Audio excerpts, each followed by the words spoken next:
네, 안녕하세요. 3월 1일 오후 3시 5분 지나고 있습니다. 자, 도지코인에 대해서 제가 잠깐 말씀을 드리도록 하겠습니다. 도지코인을 전에 방송에서도 많이 말씀을 해주셨고요. 댓글에서도 많이 말씀해 주셨는데, 어디서 추가 매수를 해야 되느냐, 현금 뭐 20% 30%를 보유하고 있다, 이런 말씀을 좀 해주셨는데, 사실 큰 도움은 안 됩니다. 매수가 첫 번째 매수가 평단가가 얼마인지는 좀 어느 정도, 그러니까 높은 가격이면은 현금 비중이 좀 커야 돼요. 근데 현금 비중이 좀 적다라고 하면 조금 문제가, 그러니까 큰 도움은 되지 않습니다.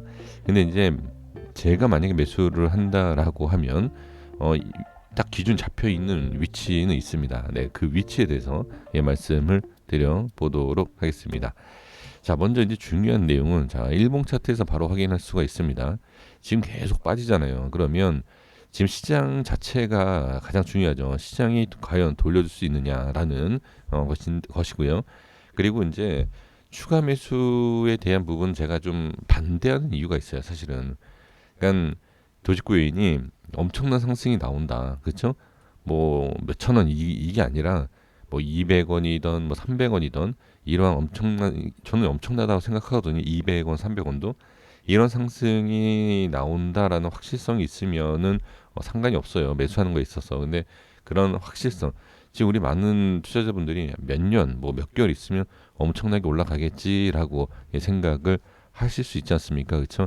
그래서 그거는 알 수 없는 미래이기 때문에 저는 가장 또 현실적으로 말씀을 좀 드려보는 내용입니다. 그래서 현실적으로 봤을 때 엄청난 상승이 아니라 어느 정도 상승을 보고선 진입을 하셔야 돼요. 그래서 평단가가 상당히 높으신 분들은 사실은 추가 매수는 큰 의미가 없어요. 그러니까 현금 비중이 크신 분들은 좀 비중 실어서 매수를 하시면 됩니다. 그리고 이탈했을 때는 잘라내야 돼요.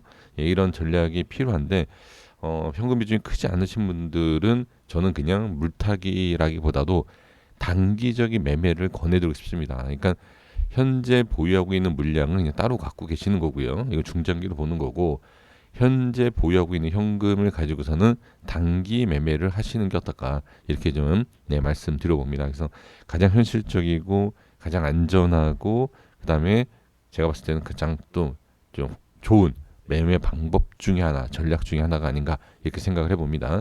자, 그러면 위치에 대한 것을 말씀드려야 되겠죠? 바로 말씀드릴게요. 짧은 내용입니다. 자, 이렇게 하락이 나올 때마다 그 하락에 대한 지지 라인이다라는 게 있어요. 그러니까 하락을 했을 때에 지지를 해야 되고, 하락을 했을 때 지지해야 되고, 그 위치가, 자, 지지 라인이 깨졌을 때는 저항이 생기고, 그렇죠? 이런 내용은 우리가 기본적으로 알고 계실 거다, 이렇게 생각을 해봅니다.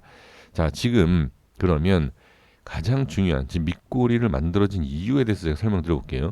이 라인이 가장 중요한 자리입니다. 그래서 제가 이 영상을 지금 올립니다. 지금 이 하락이 나왔을 때에, 자, 이렇게 반등이 나오는 것처럼 보였고, 하락이 나오다가 반등이 나오는 척, 그죠?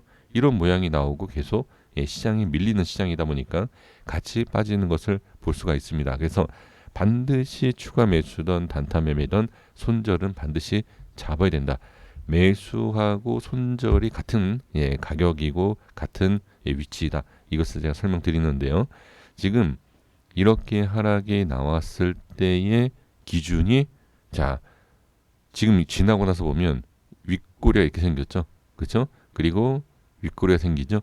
이러한 위치는, 여기가 매수 자리가 맞다. 그리고 매수 자리가 이탈됐기 때문에 이런 윗꼬리가 생기는구나라는 것을 알 수가 있어요.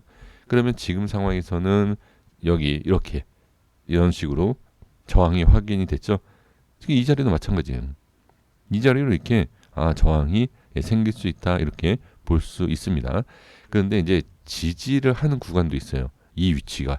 자, 어떤 내용이냐면 제가 이제 가격을 설정을 해볼게요. 지금 제가 봤을 때는 하락이 나오고 반등이 나오고 상승이 나오고 빠진 자리예요. 그러면 이 위치, 즉 지지가 되고 저항이 생기고 하락이 나온 이 기준을 단기적으로 봤을 때, 여기 이 위치를 지지에 대한, 그리고 상승 돌파에 대한 기준을 잡을 수 있다. 그러니까 이게 왜 그렇지라고 분명히 안 보일 수 있어요.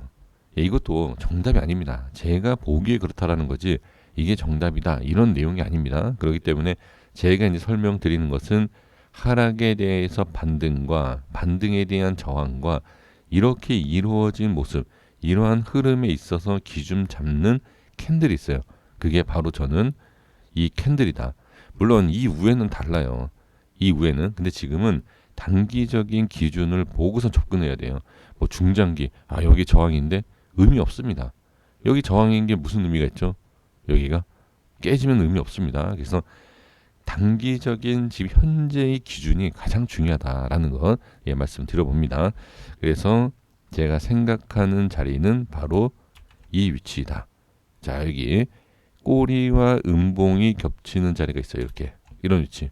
이 위치가 지금 단기적으로 봤을 때 지지와 돌파에 대한 흐름. 그래서 이 위치를 지켜야 된다. 밀리면 관망해야 된다. 그래서 만약에 제가 매수를 한다라고 하면 이 위치에서 현재 위치도 괜찮아요. 현재 위치도 괜찮고 156, 157에 대한 위치도 나쁘지 않다. 다시 말씀드리지만 이게 이렇게 상승을 한다라는 게 아니에요.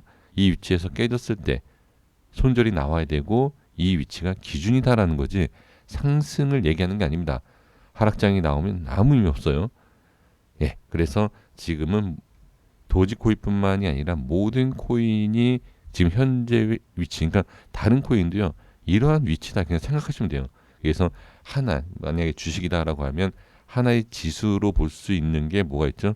예, 비트코인 뭐 이렇게 볼 수 있지 않습니까? 근데 꼭 그렇게 보는 것이 아니라 전체적인 종목들이 약간의 파동과 상승률, 하락률이 다르지만 그 기준은 비슷하게 있다라는 거. 그래서 도지코인은 제가 봤을 때 이 위치에 대한 부분이 매수가 가능하고 이탈됐을 때는 잘라내야 된다. 그리고 다시 올라올 때가 기다려야 되는 그런 기준이다라는 거 다시 한번 말씀드려 봅니다. 자, 그래서 이제 물타기, 추가 매수 이런 부분에 있어서는 상당히 좀 조심해야 돼요. 이런 뭐 기준을 안다라고 해서 뭐 수익을 보고 이런 게 아닙니다. 그런 게 아니기 때문에 제가 이제 도움을 드릴 수 있는 내용은 현금 비중이 아까도 말씀드린 것처럼 비중과 어떤 전략을 처음부터 짜셔야 돼요. 지금 이렇게 하락할 거다라는 것을 알 수 없지만 이 정도의 하락이 나올 수 있다라는 것을 처음부터 예상하셔서 처음에 매매를 잘해 주셔야 된다라는 것 이렇게 좀 말씀드리고 정리하겠습니다. 여기까지 됐습니다. 구독과 좋아요 부탁드리겠습니다. 감사합니다.